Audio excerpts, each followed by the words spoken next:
Bienvenue sur mprovence.com. Nous sommes avec Nathalie Solia, qui est la nouvelle directrice de la Fiesta des Suds et qui va nous parler des dispositifs mis en place par rapport à cette 30e édition qui se déroule du 7 au 9 octobre. Après une annulation qui a été quand même assez compliquée l'an passé, vous avez choisi de refaire une fiesta, mais une fiesta plus sûre, puisqu'il n'y a que 2 scènes. Est-ce que vous pouvez nous détailler justement ce dispositif-là ?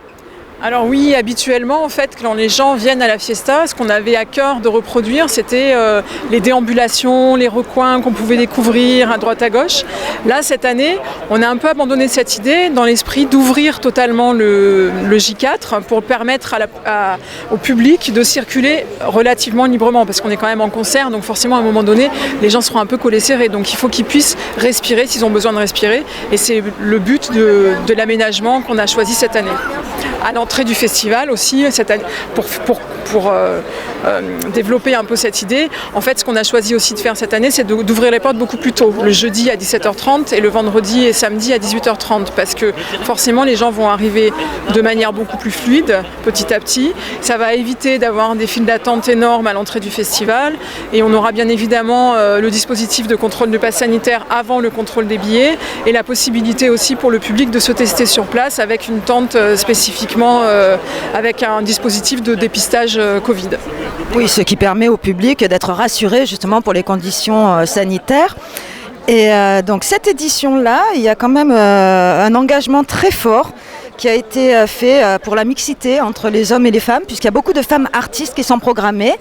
Donc c'est quand même, ça a commencé à se développer il y a quelques temps, mais là ça s'est vraiment renforcé cette année. Est-ce que vous pouvez nous développer ça ? Ce que je peux vous dire là, c'est qu'on a carrément été sollicité, le monde culturel, par le CNM, qui en fait a monté un dispositif de financement sur les opérations d'égalité hommes-femmes. Et du coup, nous on a monté notre propre dispositif, mais ça fait des années que de toute façon on a ces questions-là qui sont prégnantes et importantes pour nous, et qu'on essaye de prendre en compte. Là, ça sera plus visible finalement, mais c'est quelque chose qu'on fait depuis des années. Et ce qu'il faut savoir à la Fiesta des Suds, c'est que finalement, au bout du compte, on a autant de salariés hommes que de salariés femmes.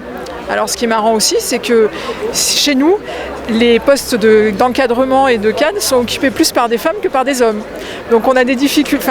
Du coup, l'égalité homme-femme, c'est un peu dans notre façon de faire les choses. Forcément, ça transparaît après sur le reste. Et évidemment, la volonté de mettre les femmes à l'honneur dans la programmation, c'est quelque chose de très important pour nous. Ça a toujours été un des axes sur lesquels Séverine a travaillé sur les programmations précédentes aussi.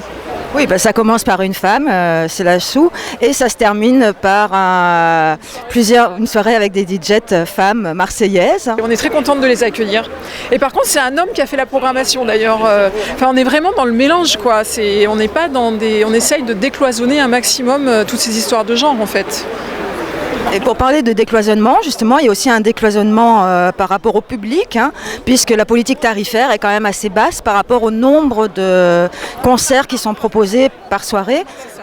Alors nous pour le coup, du coup par rapport à la politique tarifaire, on est obligé d'avoir des jauges qui restent relativement importantes pour pouvoir rentabiliser les cachets d'artistes, mais notre volonté c'est toujours la même, et grâce à nos partenaires on peut continuer à l'avoir, c'est-à-dire d'avoir un accès à la culture au plus grand nombre. Et c'est vrai que voir des spectacles et autant de concerts dans une seule soirée pour moins de 30 €, c'est assez exceptionnel dans le paysage culturel. Oui, sans oublier le Pass Culture auquel a adhéré la Fiesta, et aussi tous les partenariats avec les associations qui viennent en aide aux personnes qui sont en difficulté. Et est-ce que vous pouvez nous parler un petit peu, en dehors de tout ce qui est technique, de vos coups de cœur, vous, pour la Fiesta cette année ? Pardon. Alors nos coups de cœur, moi j'en ai un particulièrement, j'en ai 2, j'ai même 3, tiens, en fait quand je commence à réfléchir à la programmation, j'ai que des coups de cœur. Non, il y a Gaël Faye. Moi je pense que Gaël Faye, ça sera un moment qui sera assez mémorable pendant la fiesta. Il est là le jeudi soir, et entre Célassou et lui, je crois qu'on va avoir une soirée assez vibrante.